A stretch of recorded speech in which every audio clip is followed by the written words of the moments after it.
Have you ever wondered if it's really possible to grow apple trees organically and actually get a harvest? Or maybe you've planted a young tree and you aren't sure how to care for it in those first critical few years, especially when it comes to pruning. And what if you've got an older apple tree, like I do, that just isn't producing like you hoped, or maybe there's some problems with it? If you have asked any of these questions, you are in the right place, because today I am joined by Susan Poizner, an expert in fruit tree care and someone who has helped thousands of home gardeners grow healthier, more productive trees. Susan is the founder of orchardpeople.com.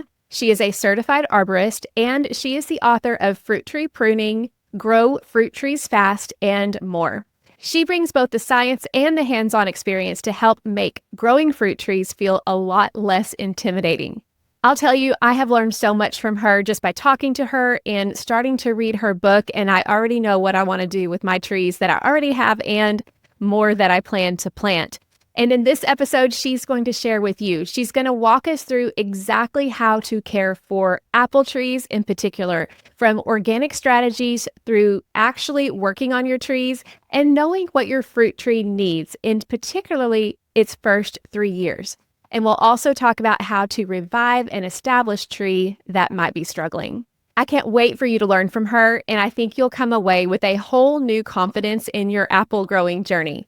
Let's dive in and welcome Susan to the podcast.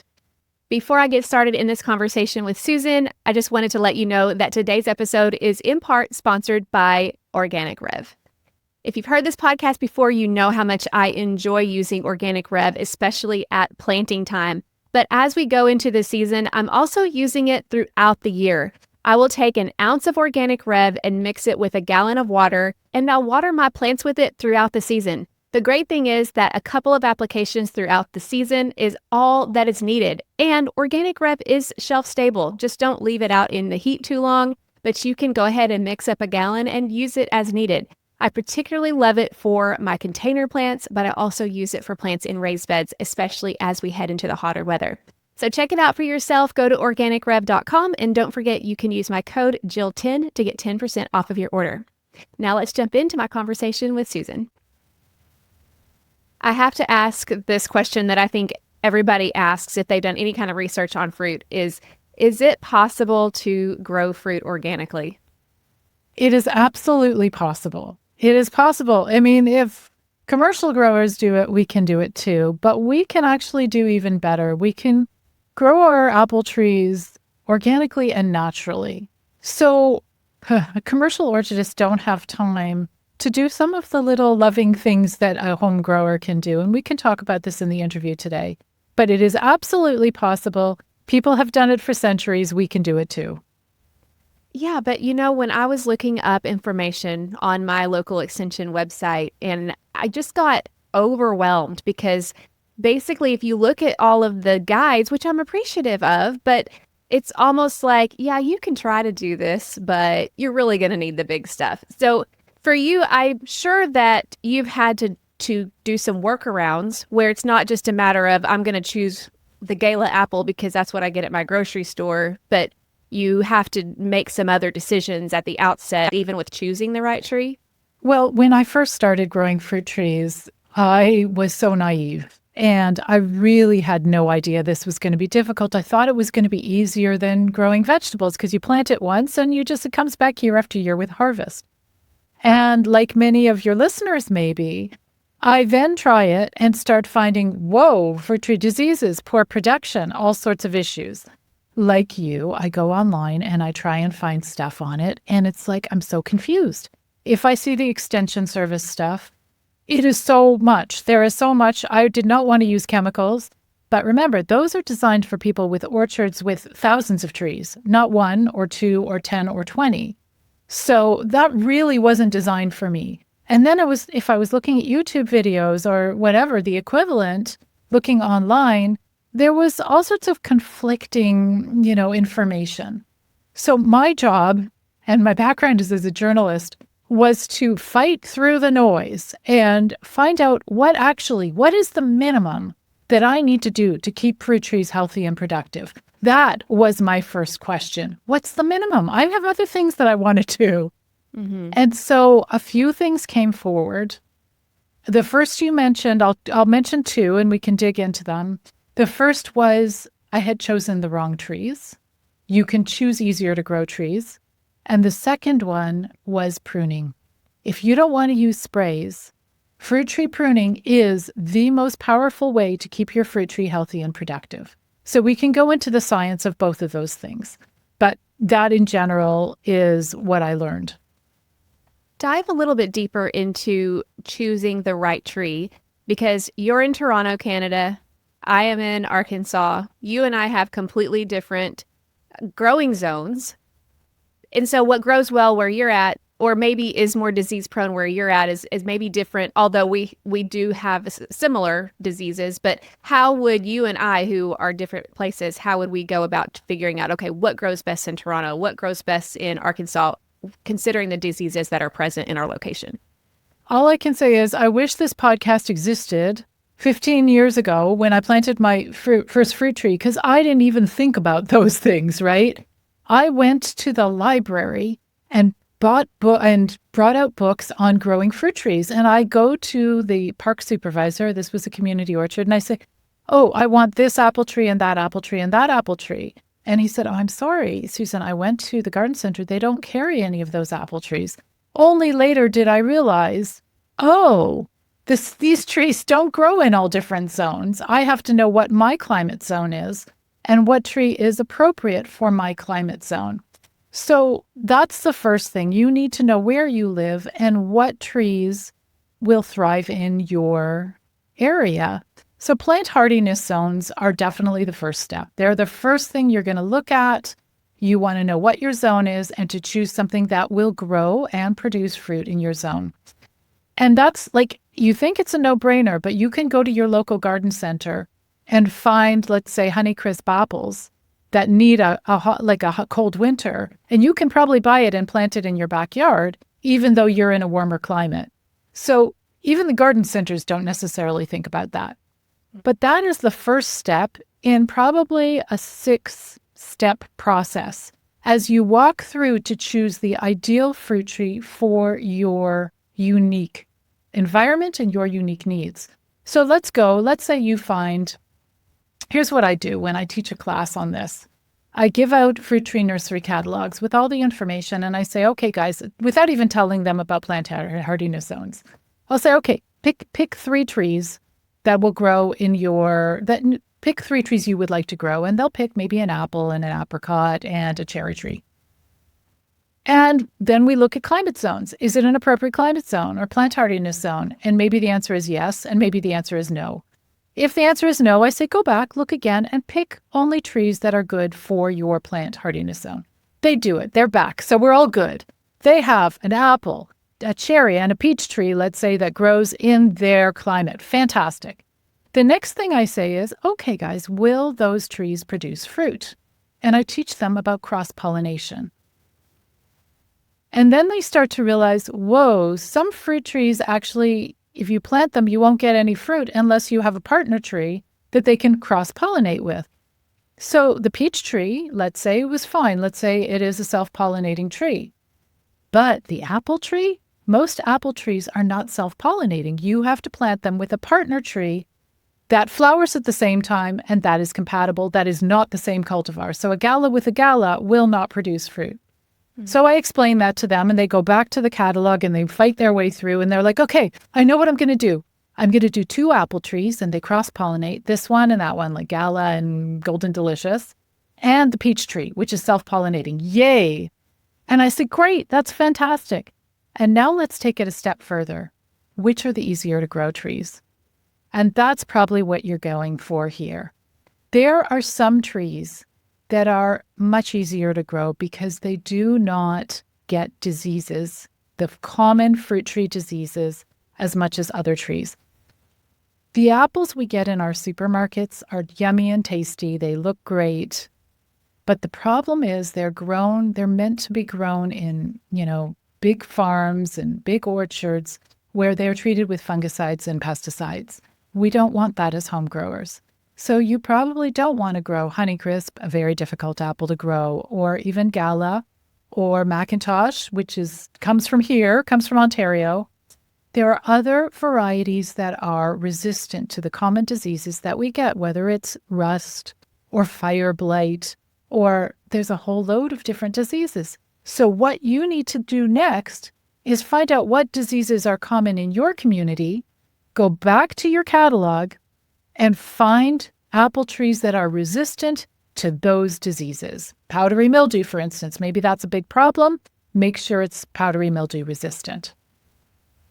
One thing that listeners to this podcast will recognize that I did to kind of eliminate all the extra steps, and obviously we would want to check this, but I just asked ChatGPT what diseases are common in apples in my location. I gave it my zone, my zip, and all of that. And it said it, and it was right on because it was the diseases I've dealt with my apples. And then I'm like, okay, next, what are some varieties that would be good in my climate against these diseases? It listed the varieties. And then I said, which ones can cross-pollinate each other? And it told me. And so that was a 2-minute process, which, like you said, I mean, that's something we probably want to cross-check because we always want to cross-check ChatGPT, but that at least gave me a starting point because for years I had no idea how to even begin to do this because, yeah, I could find out like what grows in my hardiness zone, but to go further to prevent disease, and like you said, I never knew that some varieties or cultivars were easier than others. That's something I don't think I knew before just 30 seconds ago. Absolutely. And again, if only I knew that. You see, I think part of people talk about me like I'm some fruit tree expert or fruit tree guru.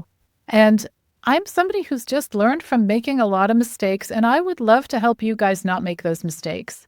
It took me a long time to figure this stuff out. My first course is called Certificate in Fruit Tree Care. It took me 5 years to create that course because I had to learn that stuff too. And now people say, I look at the course and I think, oh, it's common sense. But people say, oh my God, that's so much. I've learned so much. I feel so empowered. Mm-hmm. So again, it's like these interviews and whatever through my books, I really want to empower people not to go through the silliness that I had to go through.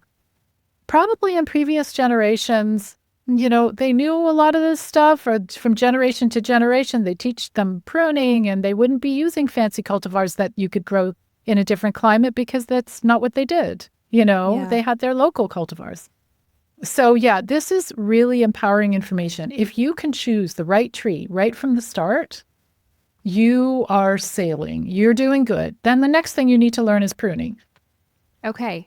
Well, that's something that you taught me and something that I'm reading in your book. Like, I got your book over the weekend. I've read half of it in just a couple of days, and I'm a slow reader. So that just shows how accessible your book is.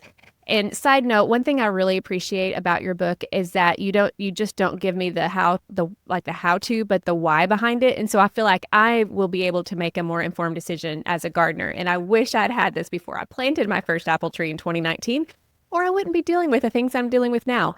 But I want us to speak to those who are wanting to grow apples, but they don't yet have a tree, they haven't planted, or maybe they just planted the first year tree.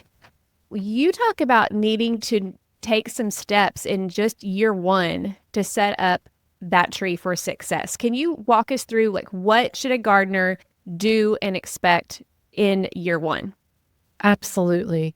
And I love those people who are, very thoughtful. I wish I had been right from the start and thinking, okay, I'm thinking of planting an apple tree, but let me check what's involved. I wasn't that, unfortunately, or even early on. Okay. So think of an apple tree as a child almost. You're not going to randomly say, okay, I'm going to have a kid tomorrow. You have 9 months to prepare or even more to think, what does the child need? Get a playpen or whatever you need, diapers, learn about that kind of stuff. And trees are kind of the same. So with fruit tree, when you are going through the process of ordering your tree, there's a few extra steps, but one I will mention is deciding where you're going to get your tree and whether it's a bare root tree or not. If it's a potted tree, it will be older and the branches will be more set. They will be lignified, which means they're hardened off. And there's nothing wrong with getting a potted tree. There's lots of, options, But the easiest way to sculpt a tree into the ideal fruit-bearing structure, which is strong, which can hold a heavy harvest, and which has lots of access to light, so you can have sun-ripened fruit, and air circulation, which keeps the tree healthy, prevents fungal diseases. So for all those things, for me, it's best to go to a fruit tree nursery and get the youngest tree you can get, which is called a whip. It's 1 year old. And all it is like some roots with a stick of a branch on top, right? They're so cute. You think, what the heck is this? Why did I pay whatever for this tiny little thing? But that tiny little thing is a gift because you will plant it when you get it bare root usually. You plant it on that very same day. You make your very first pruning cut. So you snip off, let's say, the top third of the tree.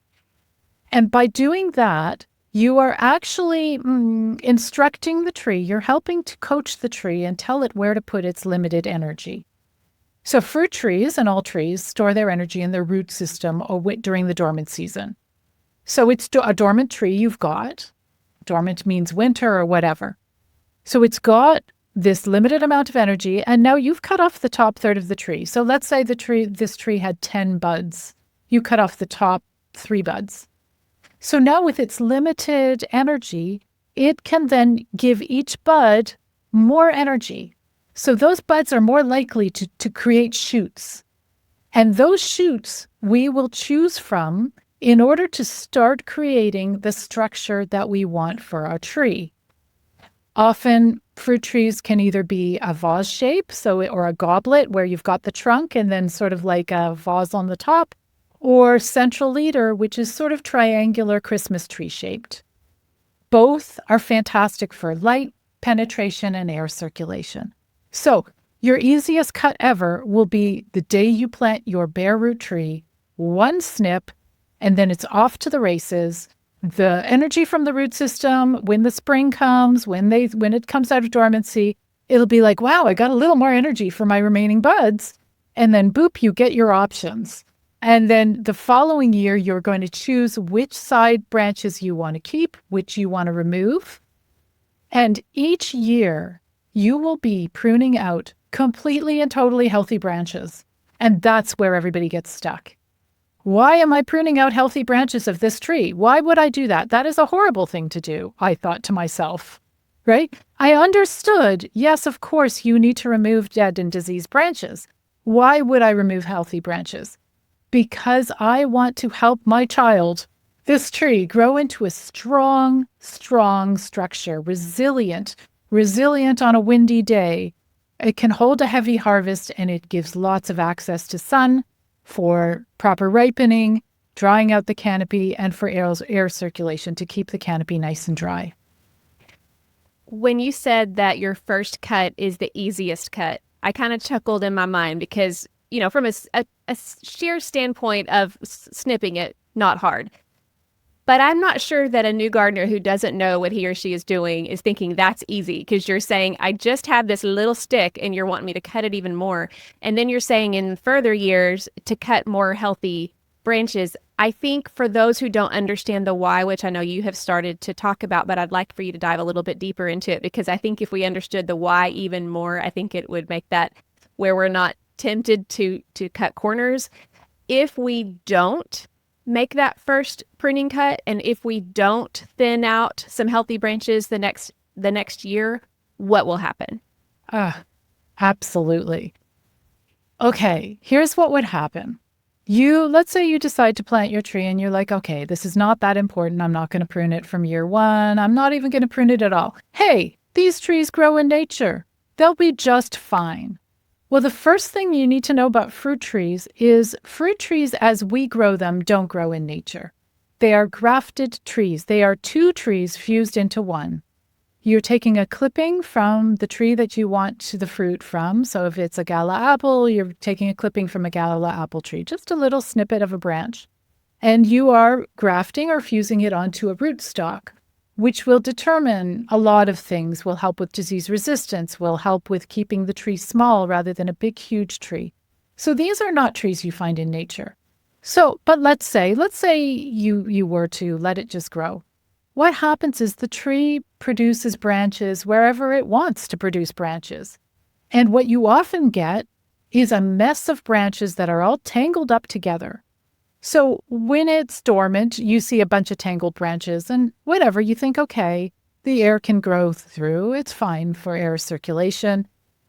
Sunlight, okay, whatever. Once it leaves out, it's a mess of leaves. So here's what happens. You've got this messy tree with branches rubbing up against each other, maybe even causing wounds, one branch on the other.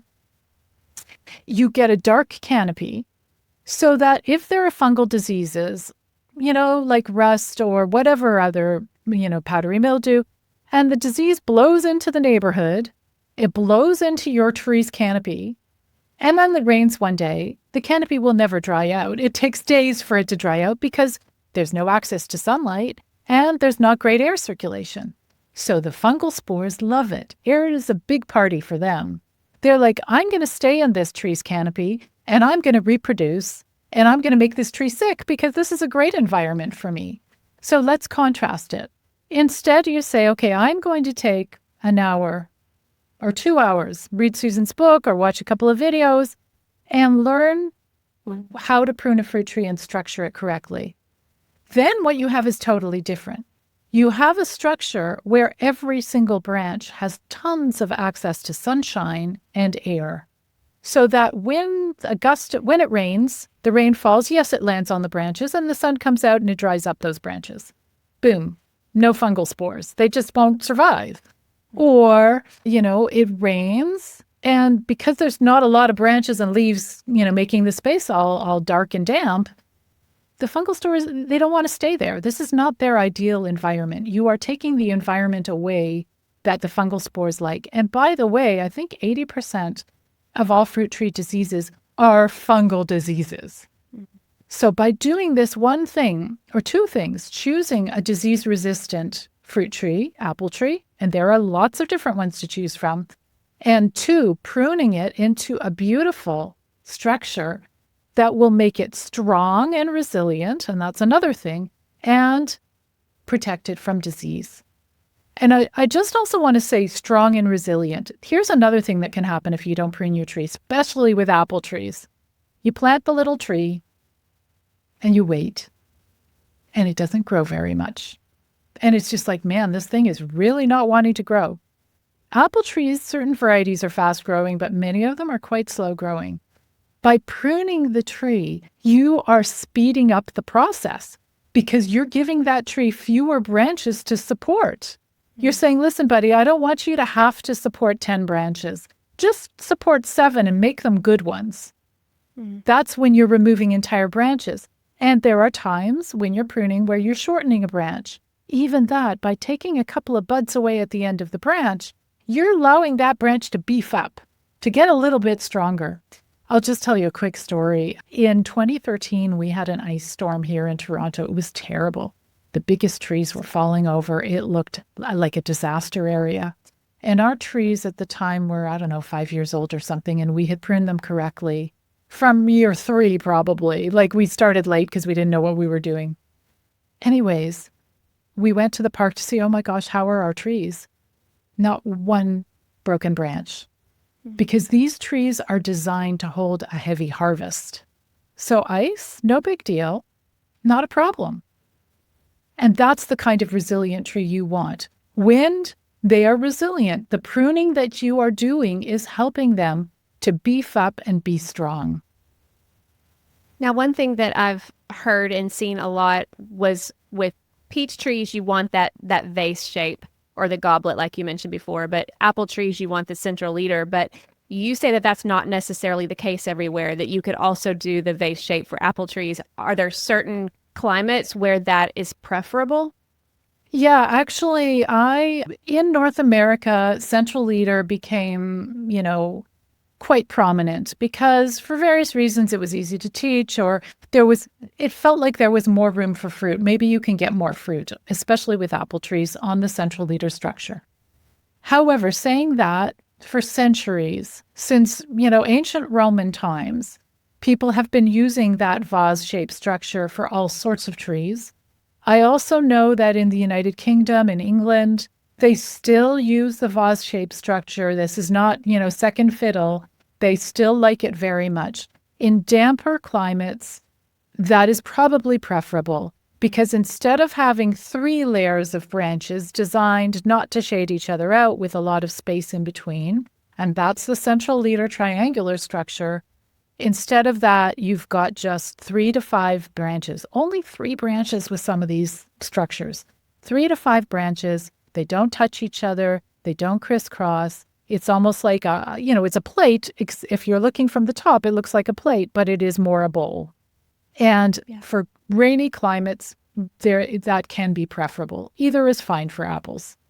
Okay. Would that be easier to reach and harvest also? Or not necessarily? Good. Not necessarily. Yeah, they can be. They can be, but it depends. Like, for instance, we've got a couple of cherry trees in our park that we planted, and we planned to do central leader, and they just decided they wanted to be open center. They decided that. We got the message. And cherry trees, these were on semi-dwarf rootstock, and they've gotten quite big, even though they are in vase shape, even though we do the correct pruning at the correct time of year. Some trees just want to be big. But either way, if you are pruning correctly, you should be able to keep your tree a manageable size. So year 1, you're cutting off a third of the tree on the top. Year 2, do you recommend cutting down to 3 branches? Is that what I heard you say? Now, if you are, let's say you decide that you want to do vase shape, and for the sake of this interview, it's just easier to describe. So what's happened is you did your cut last year, and you come back and you see during the growing season, oh my gosh, lots of little branches have formed. Many of those branches will form near the top, and that's because of plant hormones. A hormone called auxin. Trees want to grow from the top, and the auxin hormones tell it, grow from the top. So near your cut, you will have a number of options of branches. You are going to want to pick anywhere from 3 to 5 of those, each one pointing in a different direction. So you do not want to choose 3 that are all pointing south, for instance. That doesn't make sense. You want lots of space in between. So you choose those shoots and you remove all the other shoots on your little tree. Those are the ones you chose. You're going all in on those ones. Now, should it be 3 or should it be 5? If apparently in California, where it is dry weather, people go for 3. That's the ideal for air circulations. And when I say people, I'm talking about commercial orchardists, not home growers. But home growers may want to say, look, I want the best air circulation and sunlight penetration possible because I want really good quality fruit. But in damper climates, they go for 5. And the reason is this is in particular for stone fruit trees where there is bacterial canker. It's a very common disease for stone fruit trees. You know that at some point you're going to lose 2 of those scaffold branches to whatever, probably bacterial disease. So you want 5, knowing that at some point you're going to have to remove 2 of them. As a home grower, I would do 5. Because there's always something that comes up. It gives you a little bit more leeway. Okay, that makes sense. Okay, what about year 3? So year 2, you've chosen your 5 branches. You've removed anything else off the trunk. Anything else that you don't want, you've snipped off carefully and correctly. But in year 2, you're also going to head back, which is shorten each of those branches just a little bit, taking off some buds or a lot, depending on, how big they are. And what that does, when you remove, let's say, the last 3 buds on a branch, it's the same thing. That branch has a certain amount of energy that it is allotted, and it's got more energy to produce shoots. What you're looking for there is you want each of those 5 branches to subdivide into 2 branches. Not one on top of the other. They should be beside each other because we're creating this plate. We're trying to fill up the plate with branches that don't touch each other. Okay? So you choose 2. You want it to subdivide into 2, and you remove all the other options. Just taking a quick break from my conversation with Susan to thank our sponsors. Garden in Minutes simplifies gardening and has been from day one. I love their Garden in Minutes garden grids. They make irrigation so easy in my raised beds, whether they're the rounded or they're the square. I love how my plants thrive with this irrigation. But they also have other tools that have made gardening so much easier, such as their all new tomato cages. Now, I'm using these for tomatoes and I'm using them for cucumbers and cantaloupe. Throughout the season, I could use them for pole beans if I wanted to as well. But the great part is that they are sturdy and they will fit inside the Garden in Minutes garden grids. Now, you don't need a garden grid to enjoy these tomato cages. I've actually got one in a grow bag also. They're great for grow bags because they are compact and they can fit where other tomato cages don't fit. So if you're interested in a product that is not only high quality, but also comes together in minutes so that you can simplify your garden journey, then head to journeywithjill.net/gardeninminutes and you can use my promo code Jill to get 7% off of any regular priced order. That is journeywithjill.net/gardeninminutes and use promo code Jill. We also want to thank Heirloom Roses.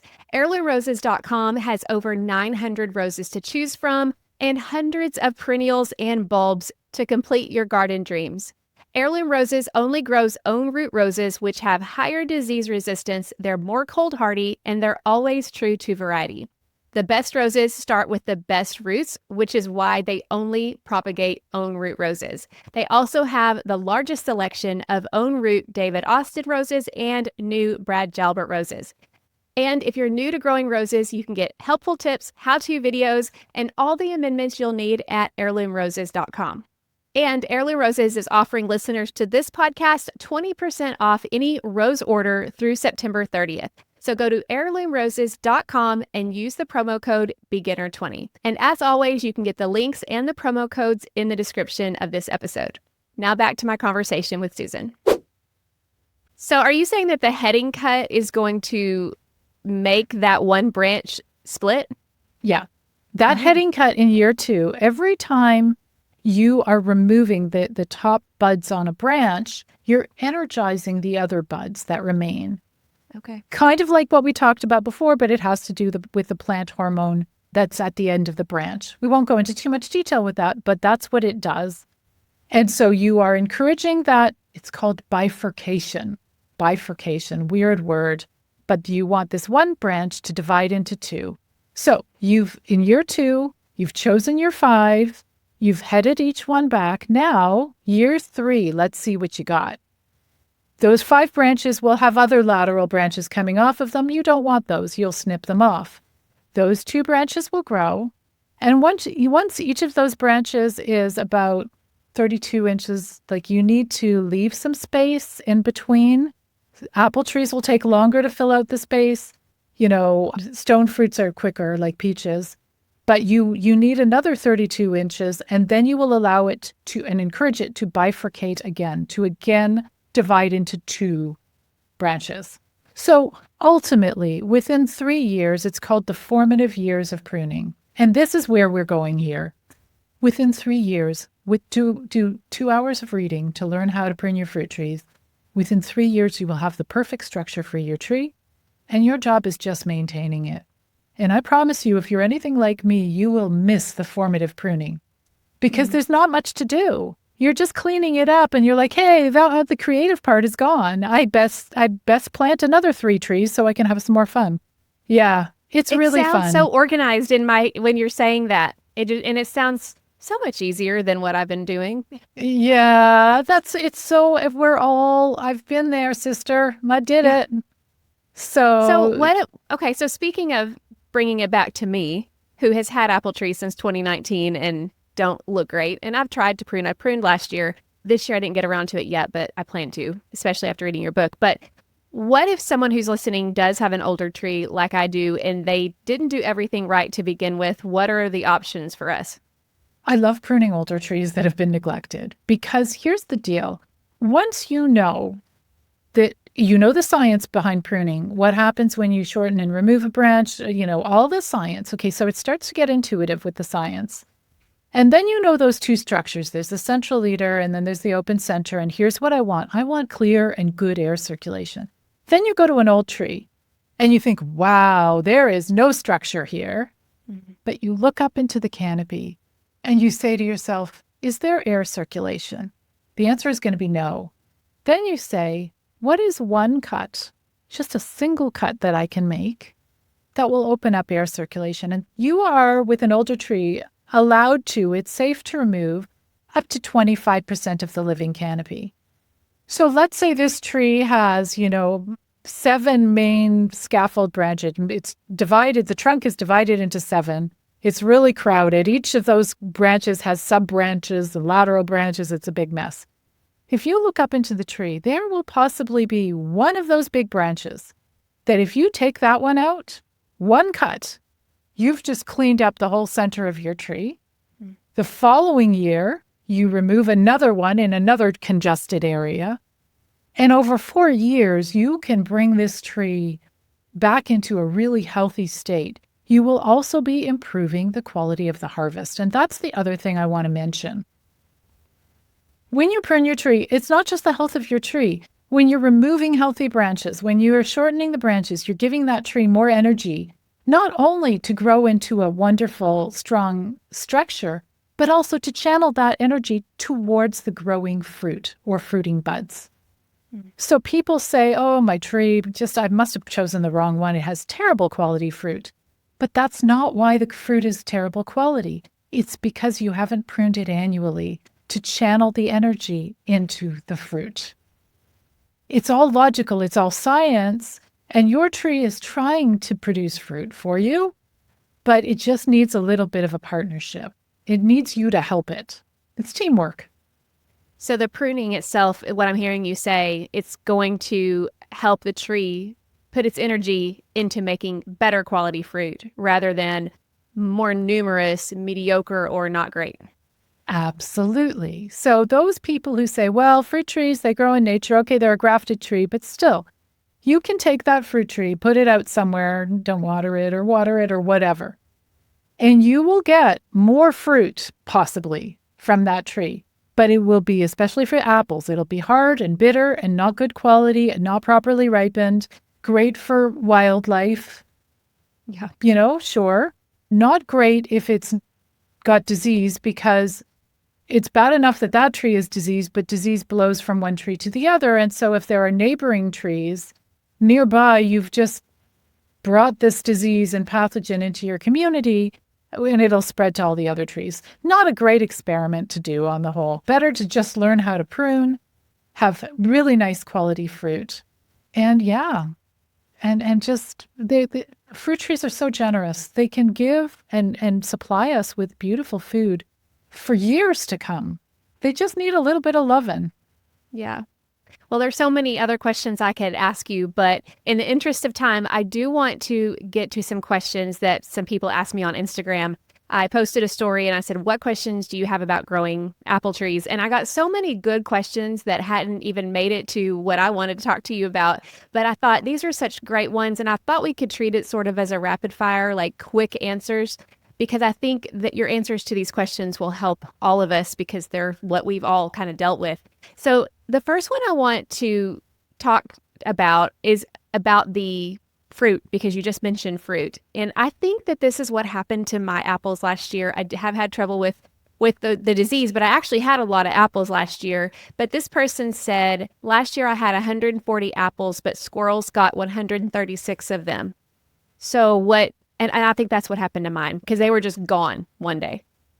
Who knows if it was squirrels or not. But what do you suggest for that? Quick answer, squirrels are really hard. Look up something, and on my website, orchardpeople.com, I have an article on, just look up orchardpeople.com:orchard socks.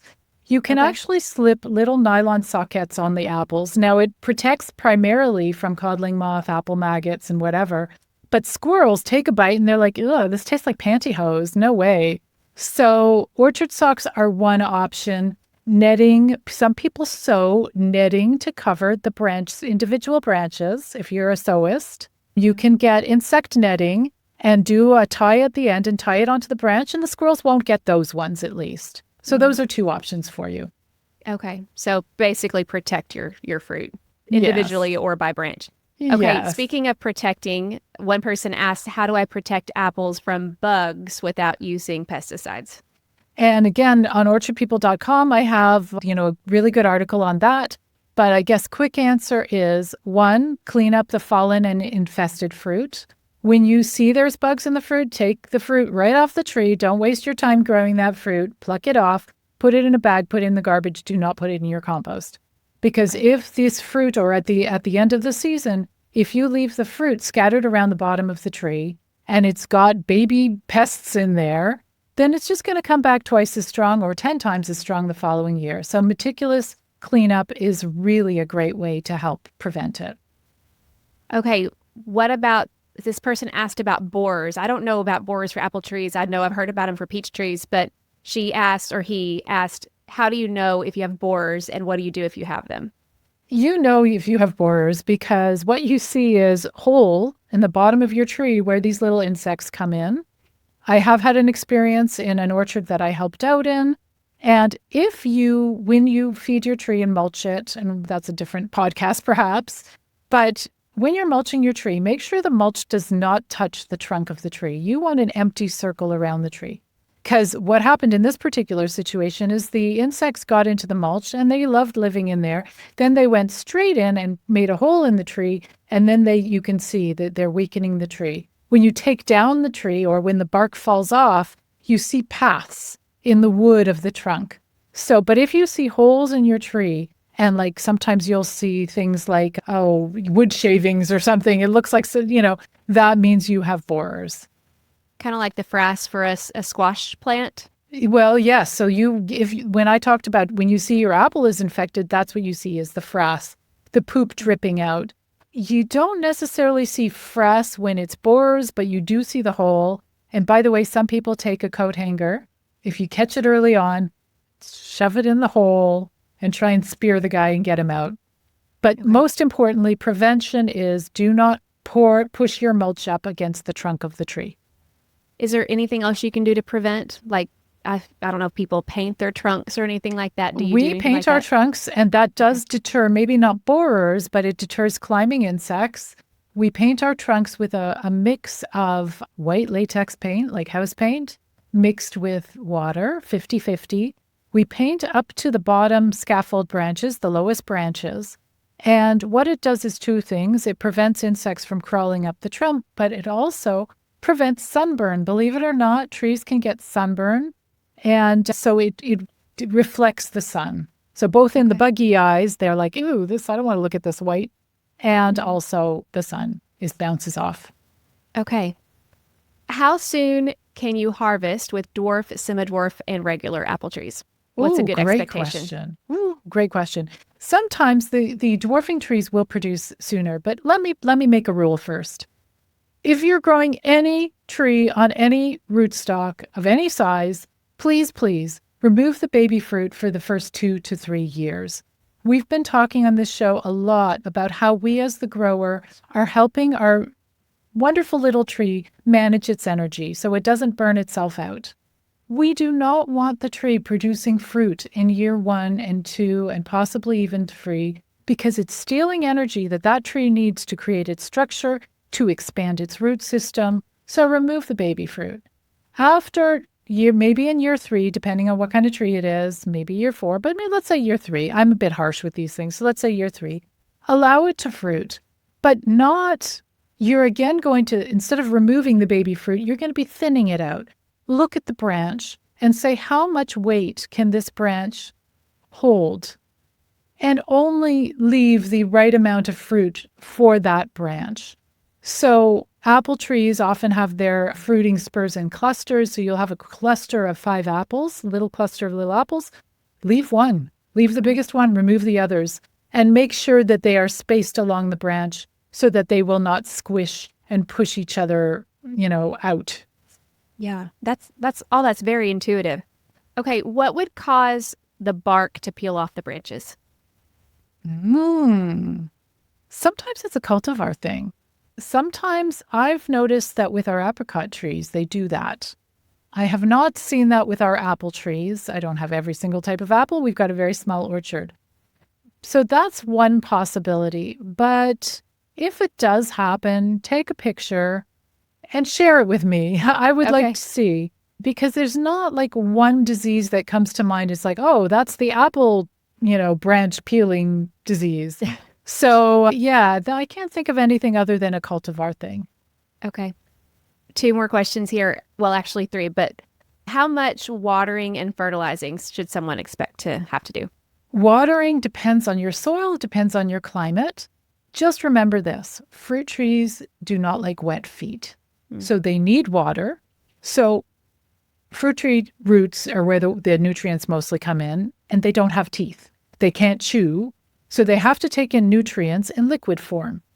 In order for that to happen, you have to have moisture in the soil. So if you're leaving your tree and not watering it, you are starving it to death. Not a good thing. But let's say you're watering it. You want to water, depending on your soil type, often you water deeply, especially if it's like a clay soil, and then you let the roots dry out. Fruit trees do not like wet feet. That would lead to root rot. So if you water too much, you're going to get root rot and all sorts of problems. So test with your finger, put your finger down. Now, ultimately, we want it to be enough water up to 12 inches down. It's sometimes hard to test that, but you'll know and you'll learn to feel whether, but do let it dry out between irrigation sessions. And a newly planted tree, just baby it, water it regularly, get it until it's established itself. Like weekly? Depends. Like if it's, for instance, if you have a sandy soil, you may have to do it more frequently and less water. And by the way, with the young tree, I think we did it twice a week. Yeah, okay. I think weekly isn't enough. We've got clay soil.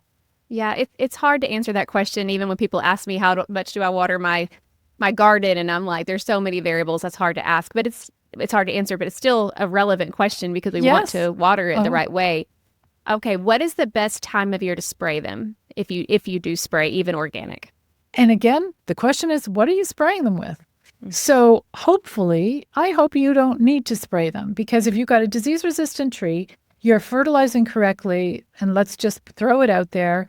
In the spring, put a layer of compost around the roots of your tree, 2 inches. Make sure it does not touch the trunk. That should be enough to keep your tree healthy.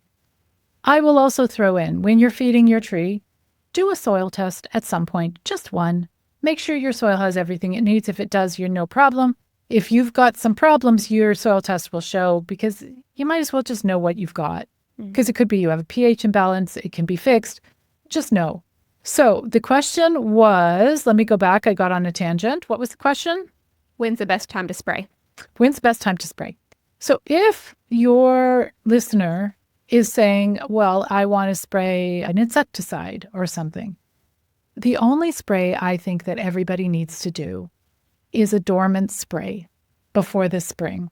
Because what that does, you can just use a dormant oil. I use something called, it's a kit, lime sulfur and dormant oil kit.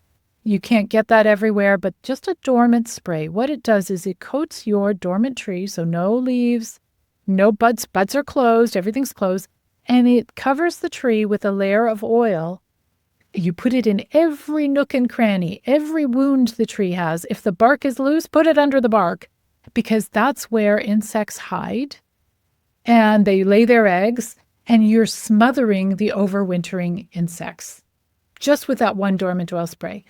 Then after that, I would avoid, if you don't need it, avoid chemical sprays and consider you could call it a holistic or regenerative spray. Again, there's an article on orchardpeople.com, DIY sprays or homemade sprays for your trees. But let's take the simplest one.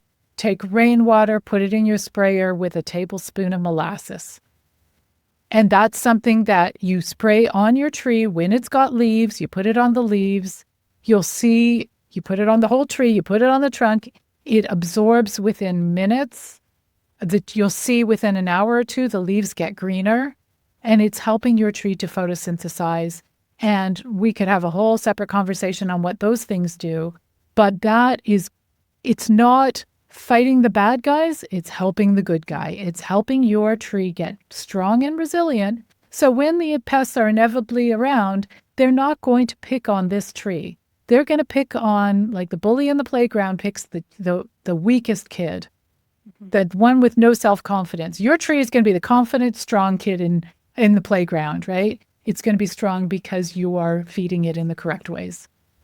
Okay, last question. And this is probably one you get a lot. I'm sure you have lots of answers, but somebody asked, what company is the best place to buy trees from? Depends where you live. But here, I talked in the beginning of the podcast about how, I suggest people, first of all, on my website, orchardpeople.com, there's an article where to buy fruit trees. So I've collected a list of specialist fruit tree nurseries across North America and even in the United Kingdom and Ireland. So find something. It doesn't even have to be in your state, but it should probably be a specialist fruit tree nursery in a similar climate. And start doing your research. Research climate zones, cross-pollination, disease resistance. There's a few other considerations you might want to consider. And you can order it from anywhere. But where not to get it from, and I'm going to have a podcast on this topic because I'm really kind of rigid. Yeah. I want people to go to fruit tree nurseries, but there are people, including somebody I'm interviewing on my show, and he gets things from the big box stores, and he just knows what to look for to get a good tree. So we'll talk about that on the show. But mostly avoid garden centers, avoid potted trees, and go for the specialist fruit tree nurseries. And you can't go wrong if you do a little bit of research. Well, I think that answer just brought us full circle because the first thing you talked about was choosing the right tree. And it sounds like from what you were saying that there's a lot of resources on your website that people could go look and search, and we'll definitely put that in the show notes. But I do want to also point people to your book. Can you just give a quick synopsis of that? Because I feel like anyone who's growing any kind of fruit trees needs to get this book. Oh, thank you so much. That's such great feedback. So my book is called Fruit Tree Pruning, The Science and Art of Cultivating Healthy Fruit Trees. It's available on Amazon. And the premise of the book is, if you understand why you prune and what happens when you make your cuts, fruit tree pruning is intuitive. It's just understanding how the tree grows. It's about becoming a team member with your tree, working with your tree. I talk you through every step from what these cuts do to the tree and make it very accessible, and also teach you how to do the central leader and open center pruning cuts. And there is a big section on strategies when pruning older trees. I want to empower people. I just want people to get this age-old knowledge back because we all need to be growing our own food now. It's more important than ever before.